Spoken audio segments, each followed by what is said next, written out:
नमः शिवाय। जय माता दी बंधुओं, आपके अपने माँ कात्यायनी संस्कार चैनल में आप सभी का हार्दिक हार्दिक अभिनंदन है। सर्वप्रथम माता पिता गुरुदेव के चरणों में मेरा बारंबार प्रणाम है। अतएव आप सभी माताओं बहनों भाइयों बंधुओं को सादर जय श्री कृष्णा। बंधुओं, आज पुनः आप सभी के समक्ष श्री शिव महापुराण के रुद्र संहिता के तृतीय पार्वती खंड से 9वां और 10वां अध्याय लेकर के उपस्थित हुई हूँ। 9वें और 10वें अध्याय में मैना और हिमालय की बातचीत, पार्वती तथा हिमवान के स्वप्न तथा भगवान शिव से मंगल ग्रह की उत्पत्ति का प्रसंग बताना है। ब्रह्मा जी कहते हैं, नारद, जब तुम स्वर्गलोक को चले गए तब से कुछ काल और व्यतीत हो जाने पर एक दिन मैना ने हिमवान के निकट जाकर उन्हें प्रणाम किया और खड़ी हो वे गिरी कामनी मैना अपने पति से विनय पूर्वक बोली। मैना ने कहा, प्राणनाथ, उस दिन नारद मुनि ने जो बात कही थी उसको स्त्री स्वभाव के कारण मैंने अच्छी तरह नहीं समझा। मेरी तो यह प्रार्थना है कि आप कन्या का विवाह किसी सुंदर वर के साथ कर दीजिए। विवाह सर्वथा अपूर्व सुख देने वाला होगा। गिरिराज का वर शुभ लक्षणों से संपन्न और कुलीन होना चाहिए। मेरी बेटी मुझे प्राणों से अधिक प्रिय है। वह उत्तम वर पाकर जिस प्रकार भी प्रसन्न और सुखी हो सके वैसा कीजिए। आपको मेरा नमस्कार है। ऐसा कहकर मैना अपने पति के चरणों में गिर पड़ी। उस समय उनके मुख पर आंसुओं की धारा बह रही थी। प्राज्ञ शिरोमणि हिमवान ने उन्हें उठाया और यथावत समझाना आरंभ किया। हिमालय बोले, देवी मैना, मैं यथार्थ और तत्व की बात बताता हूँ, उसे ध्यान से सुनो। भ्रम छोड़ो, मुनि की बात कभी झूठी नहीं हो सकती। यदि बेटी पर तुम्हें स्नेह है तो उसे सादर शिक्षा दो कि वह भक्तिपूर्वक सुस्थिर चित्त से भगवान शंकर के लिए तप करे। मैना के यदि भगवान शिव प्रसन्न हो गए तब काली का पानी ग्रहण कर लेते हैं तो सब शुभ ही होगा। नारद जी का बताया हुआ अमंगल या अशुभ नष्ट हो जाएगा। शिव के समीप सारे अमंगल सदा मंगल स्वरूप ही हो जाते हैं। इसलिए तुम पुत्री को शिव की प्राप्ति के लिए तपस्या करने की शीघ्र शिक्षा दो। ब्रह्मा जी कहते हैं, नारद, हेमवान की यह बात सुनकर मैना को बड़ी प्रसन्नता हुई। वे तपस्या में रुचि उत्पन्न करने के लिए पुत्री को उपदेश देने के निमित्त उसके पास गई, परंतु बेटी के सुकुमार अंग पर दृष्टिपात करके मैना के मन में बड़ी व्यथा हुई। उनके दोनों नेत्रों में तुरंत आंसू भर गए। फिर तो गिरिप्रिया मैना ने अपनी पुत्री को उपदेश देने की शक्ति नहीं रह गई। अपनी माता की उस चेष्टा को पार्वती जी शीघ्र ही ताड़ गई। तब वे सर्वज्ञ परमेश्वरी कालिका देवी माता को बार बार आश्वासन दे तुरंत बोली। पार्वती ने कहा, माँ, तुम बड़ी समझदार हो, मेरी यह बात सुनो।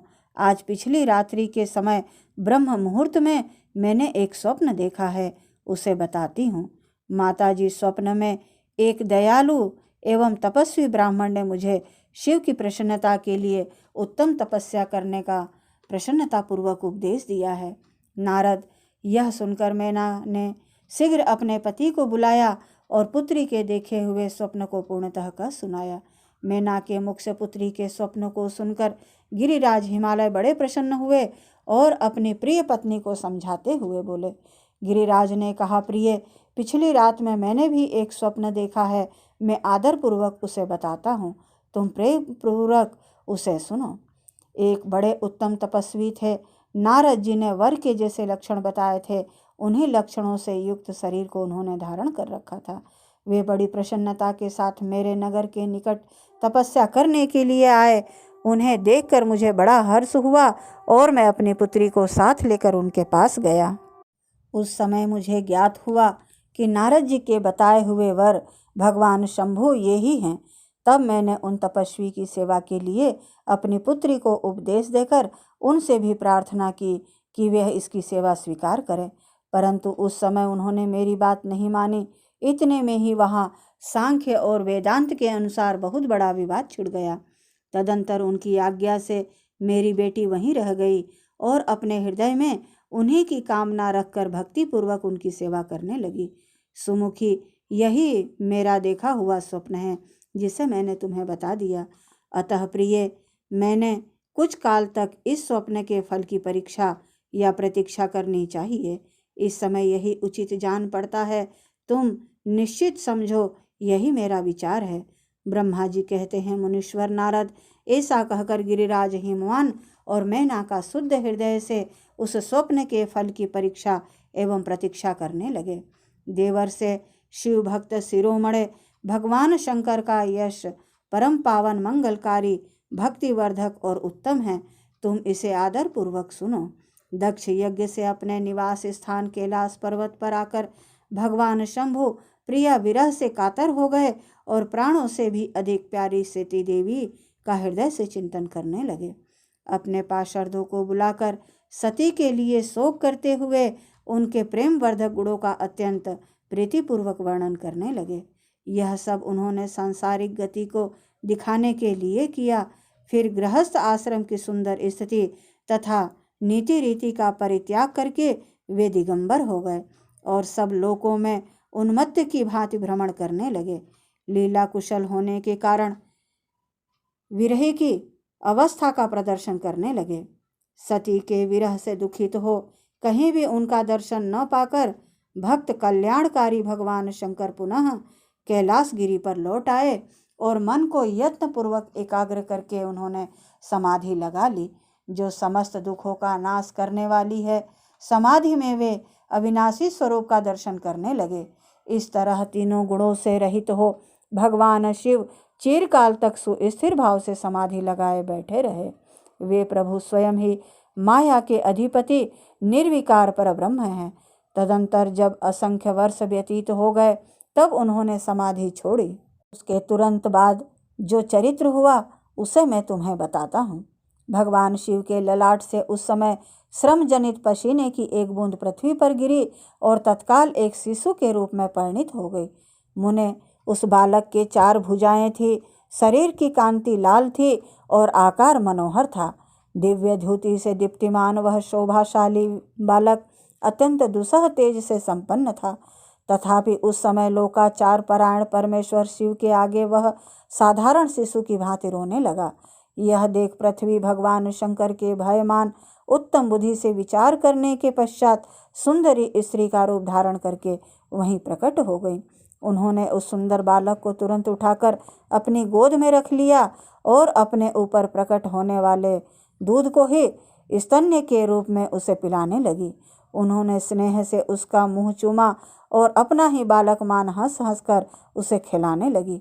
परमेश्वर शिव का हित साधन करने वाली पृथ्वी देवी सच्चे भाव से स्वयं उसकी माता बन गई। संसार की सृष्टि करने वाले परम कौतुकी एवं विद्वान अंतर्यामी प्रभु शंभु वह चरित्र देखकर हंस पड़े और पृथ्वी को पहचान कर उनसे बोले, हे धरणी, तुम धन्य हो। मेरे इस पुत्र का प्रेम पूर्वक पालन करो। यह श्रेष्ठ शिशु मुझ महातेजस्वी शंभु के श्रम जल पसीने से तुम्हारे ही ऊपर उत्पन्न हुआ है। हे वसुधे, यह प्रियकारी बालक यद्यपि मेरे श्रम के जल से प्रकट हुआ है, तथापि तुम्हारे नाम से तुम्हारे ही पुत्र के रूप में इसकी ख्याति होगी। यह सदा त्रिविध तापों से रहित होगा, अत्यंत गुणवान और भूमि देने वाला होगा। यह मुझे भी सुख प्रदान करेगा।